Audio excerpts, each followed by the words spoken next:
Bhaglekar and welcome back to my channel all about law. Indian contract act 1872 ये हमारा main topic है और इसी को कंटिन्यू करते हुए आज हम बात करने वाले हैं क्वासाई कॉन्ट्रैक्ट्स के बारे में। बहुत ही इंटरेस्टिंग टॉपिक है अगेन। अब देखो, क्वासाई का मतलब होता है अपीयर होना या रिजेंबल करना, किसी के जैसे लगना केवल, ठीक है। तो क्वासाई कॉन्ट्रैक्ट जो होते हैं, क्वासाई कॉन्ट्रैक्ट में कॉन्ट्रैक्ट की कोई भी एसेंशियल एलिमेंट्स प्रेजेंट नहीं होते हैं। अब मुझे बताओ कि कॉन्ट्रैक्ट में क्या क्या एसेंशियल एलिमेंट्स होने चाहिए।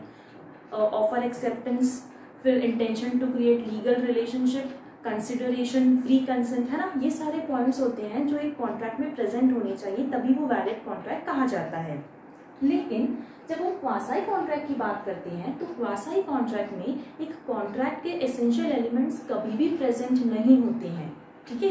कभी भी पार्टीज एक्सप्रेसली क्वासाई कॉन्ट्रैक्ट में एंटर नहीं होती हैं, ठीक है। मतलब क्वासाई कॉन्ट्रैक्ट केवल कॉन्ट्रैक्ट जैसा लगता है, इसमें कॉन्ट्रैक्ट के एसेंशियल एलिमेंट्स कभी भी प्रेजेंट नहीं होते हैं। क्वासाई कॉन्ट्रैक्ट जो है उसे हम लीगल कॉन्ट्रैक्ट कभी भी नहीं बोल सकते हैं। ये केवल सिचुएशन या सरकमस्टांस की वजह से अराइज होते हैं। क्या होते हैं? किसी भी सिचुएशन या सरकमस्टांस की वजह से अराइज होते हैं। तो क्वासाई कॉन्ट्रैक्ट जो है उन्हें लॉ या फिर कोर्ट ने बताया है, बोला है कि ये जो क्वासाई कॉन्ट्रैक्ट होंगे ये आप पार्टीज कभी भी कॉन्ट्रैक्ट में एंटर नहीं होंगी, लेकिन पार्टीज हमेशा लीगली बाउंड रहेंगी। मतलब जब भी कोई क्वासाई कॉन्ट्रैक्ट होगा तो उसमें पार्टीज की एक्सप्रेसली कोई टर्म्स एंड कंडीशंस नहीं होने वाली है, लेकिन वो हमेशा लीगली बाउंड रहेंगे। कोर्ट या फिर लॉ ने क्वासाई कॉन्ट्रैक्ट को कॉन्ट्रैक्ट का दर्जा दे रखा है।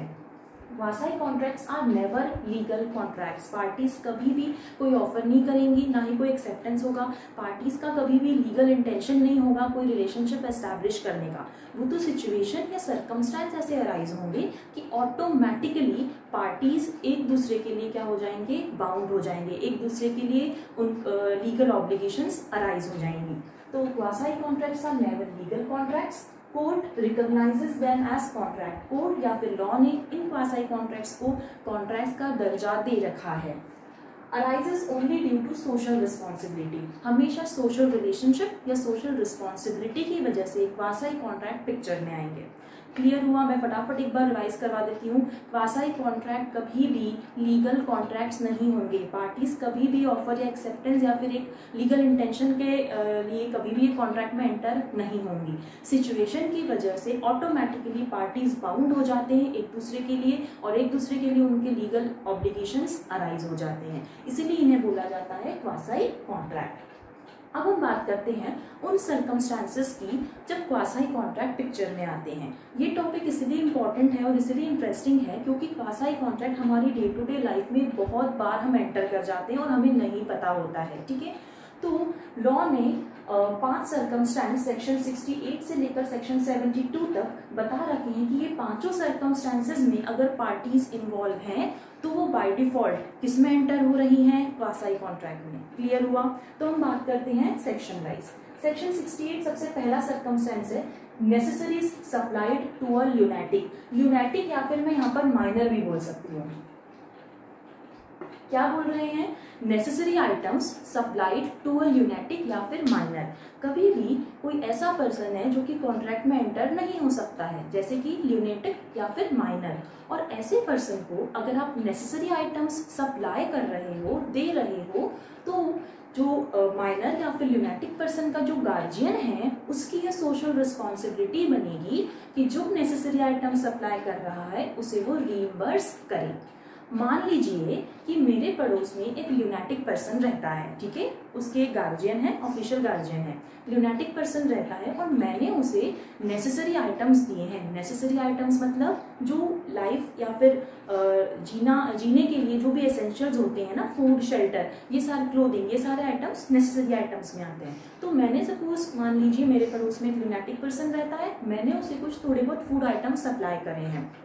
तो एक बात बताइए, क्या सोशल रिस्पॉन्सिबिलिटी नहीं बनती मेरे पड़ोस में जो ल्यूनेटिक पर्सन रहता है उसकी जो गार्जियन है, क्या उनकी रिस्पॉन्सिबिलिटी बनती है कि वो मुझे इस फूड आइटम्स का रीइंबर्समेंट करे, हाँ बनती है या नहीं बनती है। मैं एक्सेप्ट ना करूँ वो अलग बात है, लेकिन उनकी रिस्पॉन्सिबिलिटी बनती है, उनका ऑब्लिगेशन बनता है, क्योंकि मैंने नेसेसरी आइटम्स उसे दिए हैं। और चूंकि ल्यूनाटिक पर्सन जो है वो कॉन्ट्रैक्ट में एंटर नहीं हो सकता है, इसलिए उसके गार्जियन की रिस्पॉन्सिबिलिटी बनती है। तो ये जो कॉन्ट्रैक्ट हुआ, ये कैसा कॉन्ट्रैक्ट हुआ? Quasi contract. क्या हम पार्टीज ने आपस में कोई टर्म्स एंड कंडीशन डिसाइड की? नहीं। क्या मैंने कोई ऑफर दिया, एक्सेप्टेंस हुआ? नहीं हुआ।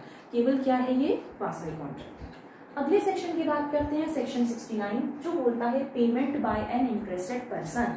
अगर कोई पर्सन है जो कि किसी पर्टिकुलर प्रॉपर्टी में इंटरेस्टेड है और दूसरे पर्सन की बिहाफ पे वो पेमेंट कर रहा है, तो वो किस में आता है? क्वासी कॉन्ट्रैक्ट में आता है। अगेन एग्जांपल से समझते हैं।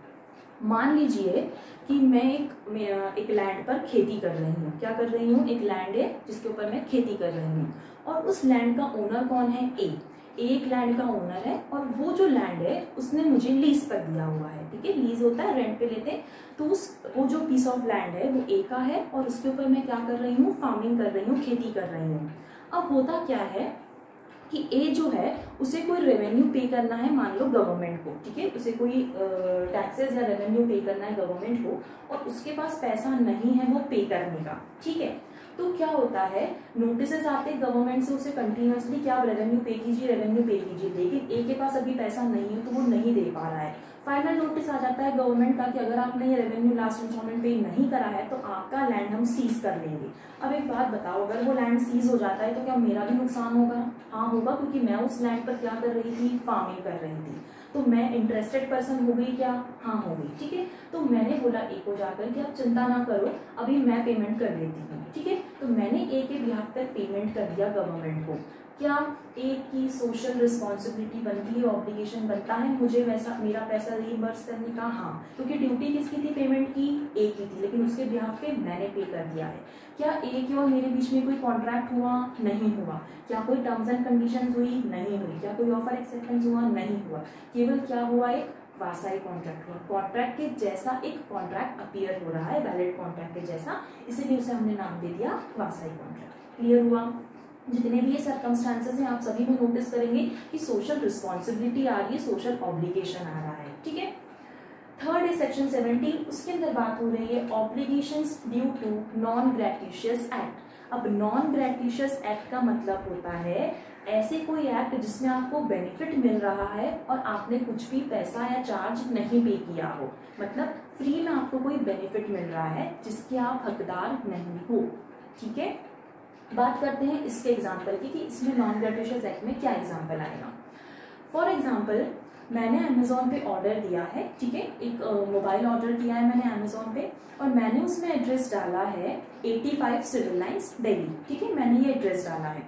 अब होता क्या है कि जो अमेजोन का एजेंट है उसने बाय मिस्टेक वो जो मेरा मोबाइल फोन का ऑर्डर है, जो पार्सल है, वो किसी दूसरे एड्रेस पे डिलीवर कर दिया। 85 सिविल लाइन्स था और उसने डिलीवर कर दिया 58 सिविल लाइन्स। मान लो 58 सिविल लाइन्स में भी कोई निधि नाम का पर्सन रह रहा है।